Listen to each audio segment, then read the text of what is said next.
Muy buenos días. Estas son reflexiones domingueras con el Dr. Ernesto Coop y hoy es el 23 de julio de 2023. El texto de hoy se encuentra en 1 de Pedro capítulo 2 versículos 21 al 25. Cristo sufrió por ustedes, dándoles ejemplo para que sigan sus pasos. Él no cometió ningún pecado, ni hubo engaño en su boca. Cuando proferían insultos contra él, no replicaba con insultos. Cuando padecía, no amenazaba, sino que se entregaba a aquel que juzga con justicia. Él mismo en su cuerpo llevó al madero nuestros pecados para que muramos al pecado y vivamos para la justicia. Por sus heridas ustedes han sido sanados. Antes eran ustedes como ovejas descarriados, pero ahora han vuelto al pastor que cuida de sus vidas.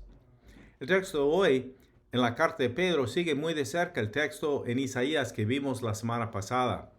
De hecho, Pedro está citando al texto de Isaías cuando anima a los creyentes en medio de su sufrimiento.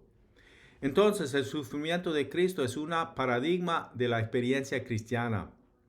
Lo que Pedro encuentra en las iglesias es un padrón constante de sufrimiento, injusticia y exclusión social.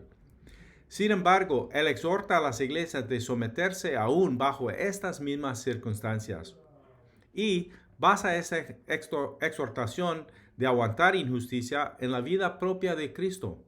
Cuando Pedro dice que Cristo nos ha dado ejemplo para seguir en sus pasos, la palabra original seguir implica tomar el mismo camino.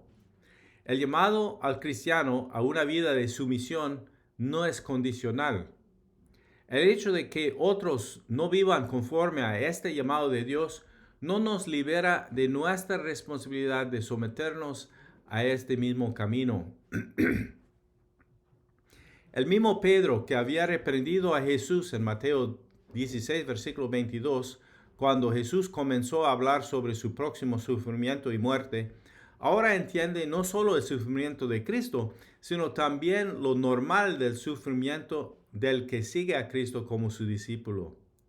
El sufrimiento en silencio no es de miedo, resentimiento o resignación, sino de valor, compasión, confianza y resistencia paciente. La inferencia implícita de lo que Pedro dice es que el creyente debe tener una actitud de gratitud. Si apreciamos el sacrificio que Cristo hizo a favor de nosotros, entonces también podemos responder a otros cuando sufrimos con amor y paciencia. Una tarea para la semana. Puede ser que nunca has padecido por ser seguidor de Cristo, pero sí hay creyentes hoy día que sufren horriblemente por ser seguidores de Cristo. Una buena pregunta para nosotros hoy sería, ¿qué tan firme es mi fe? Si fuera a sufrir persecución u otro sufrimiento, ¿es sólido el fundamento de su fe? ¿O como casa construida sobre arena en lugar de roca, está muy débil y propensa a caerse con cualquier tempestad? ¿Qué es lo que yo hago para que mi fe crezca y aumenta? Nuestro texto de nuevo.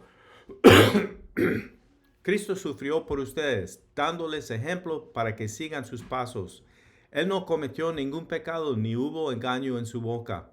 Cuando proferían insultos contra él, no replicaba con insultos. Cuando padecía, no amenazaba, sino que se entregaba a aquel que juzga con justicia. Él mismo en su cuerpo llevó al madero nuestros pecados, para que muramos al pecado y vivamos para la justicia. Por sus heridas ustedes han sido sanados. Antes eran ustedes como ovejas descarriadas, pero ahora han vuelto al pastor que cuida de sus vidas. Primera de Pedro 2, versículo 21 al 25. Que tengan un excelente domingo, que Dios les bendiga y hasta la próxima.